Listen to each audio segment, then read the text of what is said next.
अस्सलाम वालेकुम friends, welcome back to my YouTube channel daily tips with Asma. ख्वाब में हिरन देखना। ख्वाब में हिरन देखने का मतलब है रईस और बुजुर्ग मर्द। अगर कोई शख्स ख्वाब में देखता है कि इसके पास हिरन है या किसी ने इसको दी है और वो जानता है कि वो इसका मालिक है, तो इसका मतलब है कि रईस से खैर और नफ़ा हासिल करेगा। लेकिन अगर कोई शख्स ख्वाब में बहुत ज़्यादा हिरन देखता है तो इसका मतलब है सरदार की सोहबत में रहेगा और इससे राहत पाएगा। जबकि अगर कोई शख्स देखता है कि इसने हिरन किसी को दिया है या खो दिया है तो इसका मतलब है कि किसी बड़े आदमी की सोहबत से जुदा होगा।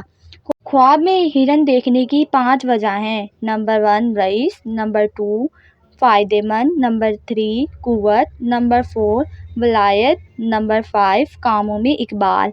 फ्रेंड्स, अगर आप किसी भी ख्वाब की ताबीर जानना चाहते हैं तो कमेंट बॉक्स में कमेंट करें। Thanks for watching. अल्लाह हाफिज़।